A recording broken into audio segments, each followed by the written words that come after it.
I saw the city passing by my window.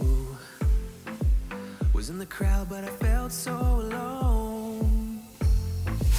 Looked at my phone like every other second. My future was blurry and numb, a tunnel where there's no light. Oh, but then you came and sat right next to me. Your eyes, they glowed and filled me up.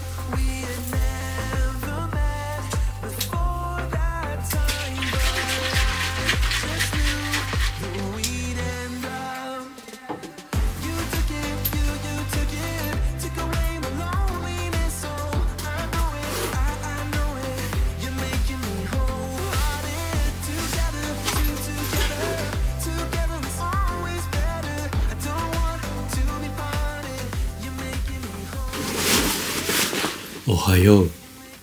今日が4月4日金曜日です。今日は金曜日なので、今日一日頑張れば週末が来るっていう感じなので頑張ろう。で、今日はこれからまず運動に行ってきます。最近あまり朝には全然行けてなくて、ちょっと久しぶりなんだけど、まずは運動行ってきます。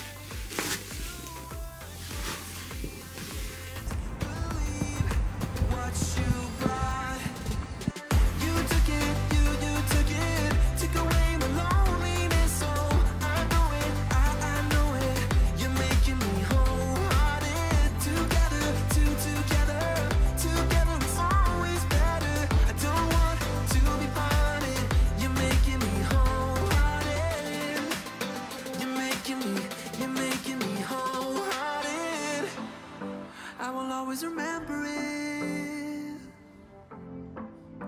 how you turned everything around. I will always remember it, how you got me off the battleground, how you got me off the battleground. Yeah, you took it, you took it, took away my loneliness. Oh, I know it, I know it. You're making me wholehearted. Together, together it's always better. I don't want to be parted. You're making me wholehearted.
うまそう。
ばんは。今日が4月10日の木曜日。夜の10時55分です。今日はですね、少しこの Vlog の中で話そうかなと思って、ちょっと喋ってます。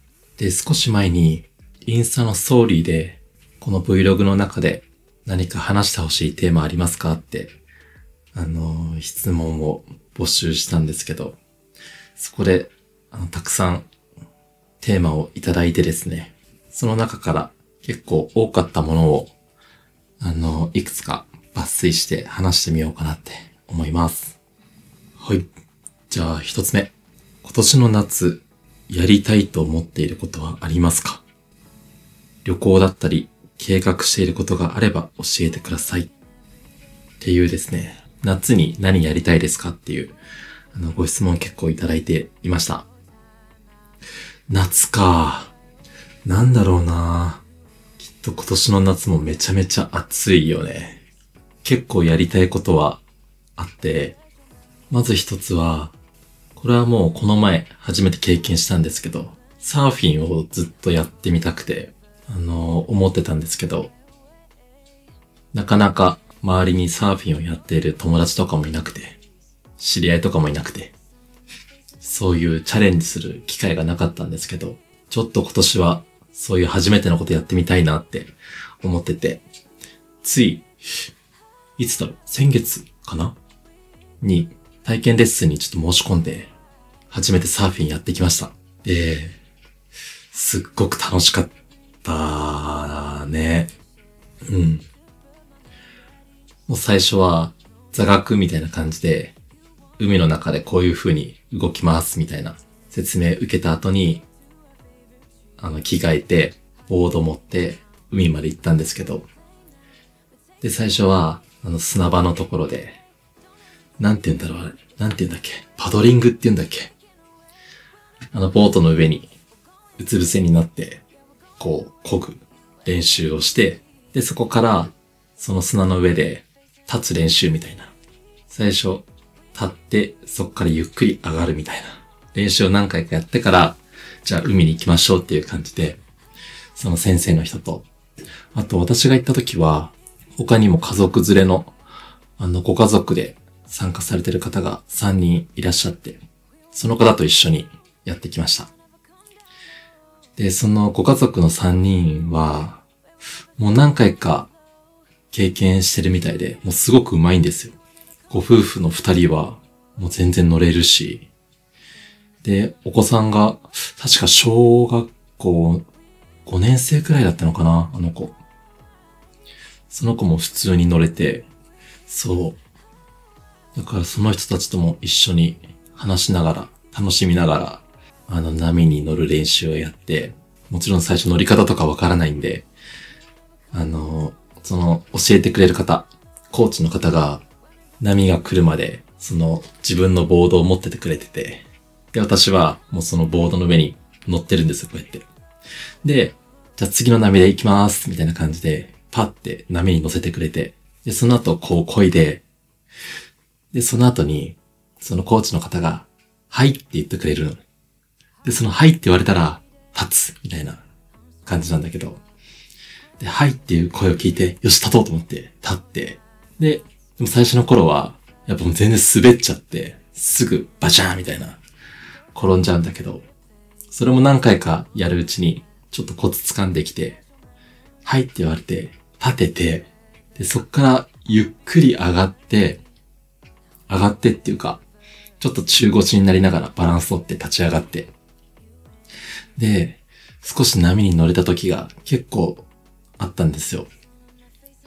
その時は、何なんだろうね、波に乗れた感。いや全然、多分、冷静にその都度傍から見たら、全然波に乗ってるっていうか、なんか、立ってるみたいな。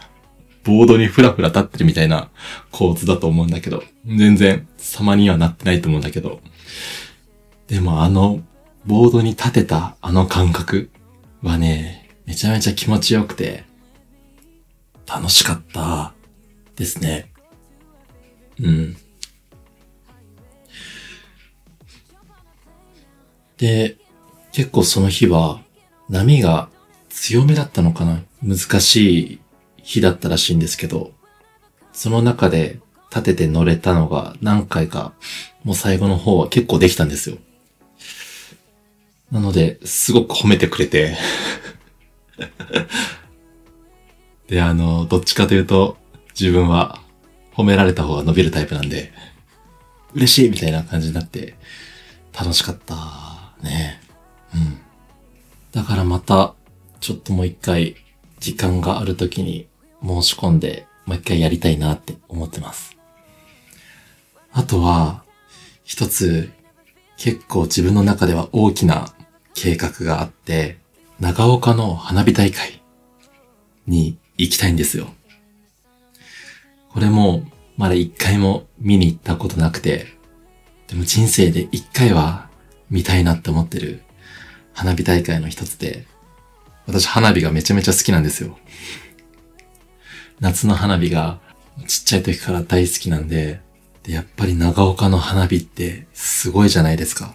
なんかテレビの映像とか、画像とかでしか見たことないんですけど、それでもめちゃめちゃすごいから、それを一回現地で見てみたいなって思ってるので、長岡の花火は行こうと思ってます。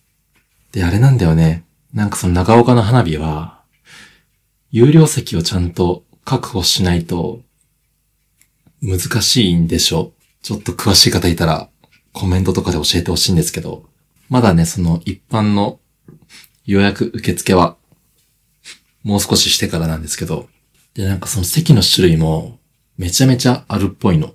なんか A とか B とか、で、なんかいろんな種類があって、いや、どこがいいんだみたいな。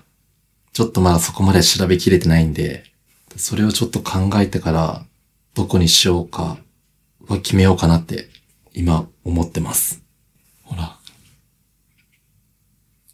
すごいよね。こんな。見たいんだよね。長岡の花火。そのぐらいかな。とりあえずやりたいことは。あとはやっぱりそういうお祭りとかも行きたいな。はい。じゃあ、次。てかこんな感じで大丈夫かな。ちょっと一人で喋るのは寂しいな。じゃあ次。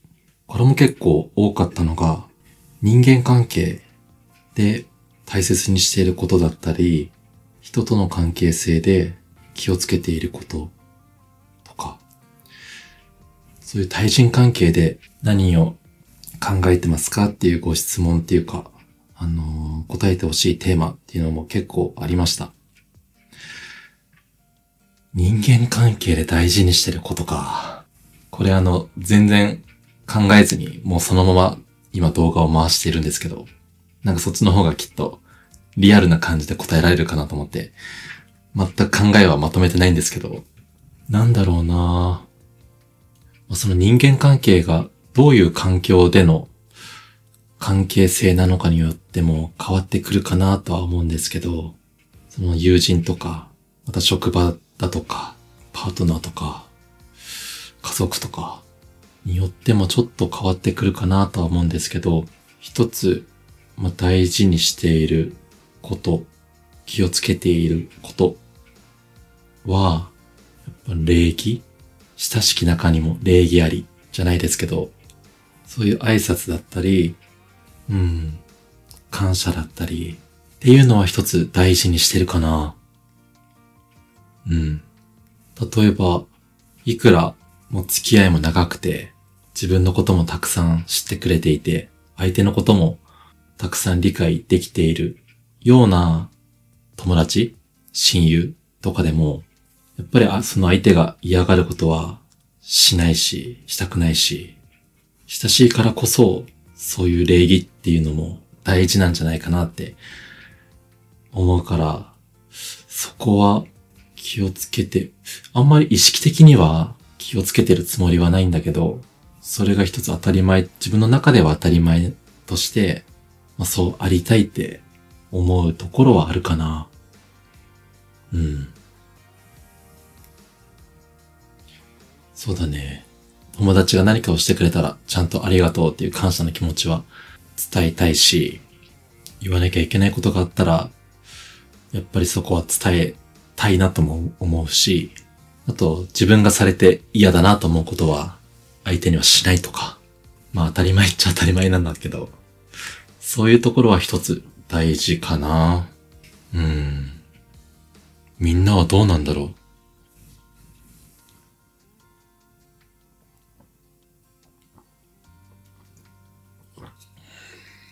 う。うまっ。ピルクルを飲んでます。ここ最近夜にこのピルクルを飲んで寝てます。どうでもいいね。はい。じゃあ次。これも結構多いのが恋愛系が多いね。恋愛観とか好きなタイプ。恋愛観は難しいな。好きなタイプ。好きなタイプってみんな何？そうですね。好きなタイプ。思いやりがある方は素敵だなと思います。そうですね。あとは、やっぱり一緒にいてお互いが楽しいって思えたり、あとは、なんかそこまで肩肘張らずに、飾らずに自然といられる空気感っていうか、なんかそういう人は心地いいなって思いますね。あとは、なんだろうな。いや、難しいな。ごめんね、全然言えなくて。考えとけっていうか話だよね。でもこれがリアルだから、その方がいいだろうなって私は思うので、すいません。ちょっとこれがリアルな感じで受け取ってもらえたら。あとはそうですね、自分軸で言うと、信頼できる人、信じれる人っていうのも一つ、あるかなって思うかな。信じるっていうのは、きっと多分自分が信じるっていうことは、自分が裏切られる可能性があるっていうことだと思うんだけど、それを仮に裏切られたとしても、なんて言うんだろう。許せるっていうわけではないんですけど、その相手に裏切られるリスクを持ってでも、その人といたいかとか、その人と一緒にこの先を歩いていきたいかと自分が思えるかみたいな。なんかそういうところは一つ自分の中ではあるかもしれないですね。はい。で、多分そればっかりだと皆さんつまらないと思うので、外見とかで言うと、外見はね、あんまりこれっていうのはなくて、表情とかで言うと、私はくしゃっと笑う人が好きなんですよ。どの笑顔も誰も素敵だと思うんですけど、その笑い方が、なんかもう、くしゃって笑う人、いるじゃないですか。はい。そういう風に偽りのないっていうか、もう、子供のように笑う人は、素直で素敵な方だなって思いますね。はい。あとはですね、今後について、将来の夢だとか、この先のライフプランはどう考えてますかっていうのも結構多かったですね。そういうので言うと、ずっとこの先も一人で生きるんですかとか、結婚の予定はありますかとか、そういうのも結構多かったですね。将来か、もうこればっかりは自分一人が決められることじゃないので、難しいところはあるんですけど、夢で言うと、将来家族を持てたら幸せだなっていうふうには思ってます。まず自分と、あとパートナーがいて、家族っていうつながりがあって、で、その中で、もし子供を授かれたりだとか、またそこから家族が増えたら、とっても幸せなことだなと思います。はい。次。タトゥーについてどう思ってますかっていうテーマ。そういうタトゥーについて、日本での、これ結構海外の方から多かったご質問なんですけど、日本でのタトゥーだったり、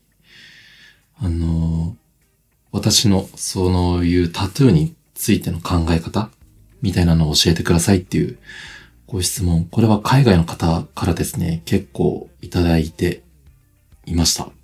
タトゥーか。そうですよね。まず私はタトゥーは入ってないです。はい。入ってないんですけど、タトゥーはすごく素敵だと思います。し、入れてる方をどうとかっていうのは私はないですね。私の中ではすごくそのタトゥーっていろんな気持ちとか背景があって刻んでる方が多いかなとは思うので、もうその方の決めたことなので、それについて不快に思うとか、とかっていうのは私はないですね。で、自分自身がタトゥーを入れたいと思ったことはまだないんですけど、もしかすると今後入れたいなと思う気持ちは来るかもしれないし、なのでタトゥーについてどうこうっていう気持ちは私はないかな。でも、今後も自分はこの日本で生活をすると思うので、日本にいる限りは、入れることはないかなと思います。この先入れたくなったとしても、日本で生活するんだったら、入れない選択を選ぶかなって思うかな。もうこれは日本の、ルールというか、そういうのが大きく影響してるんですけど、ちょっと海外はどうなのかわからないんですけど、多分結構日本は海外に比べてそういうタトゥーによる規制とかがかなりあるかなと思うんですよね。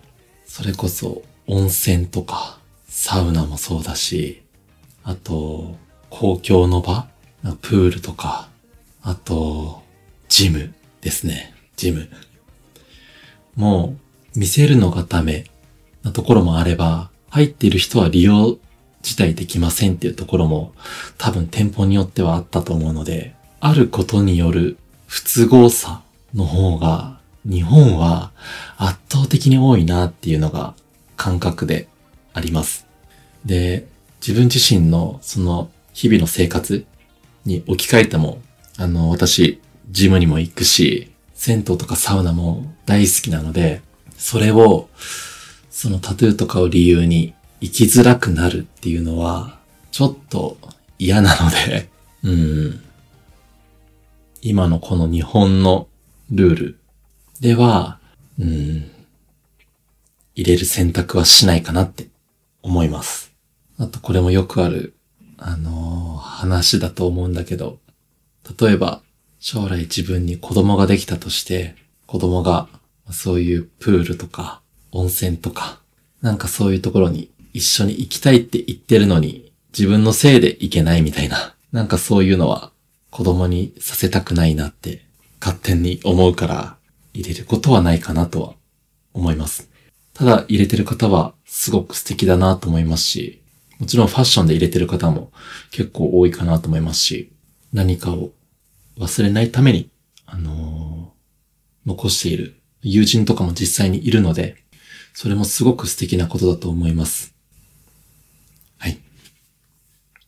あとは、そうですね。ってな感じで結構喋っちゃったので、今回はこれで終わりにしようかなって思います。またこんな感じで、たまにはこういうラジオ、ポッドキャストみたいに話したりもしようかなって思うので、もしご質問とか、あと話してほしいテーマとかがあればですね、ぜひコメントとかで教えてください。ってな感じで、ピルクルを飲んで寝ます。明日は金曜日なんで、ちょっと朝早く起きて、まずジムに行ってこようかなって思います。なので早く寝ないとやばい。じゃあそんな感じで、おやすみ。バイバイ。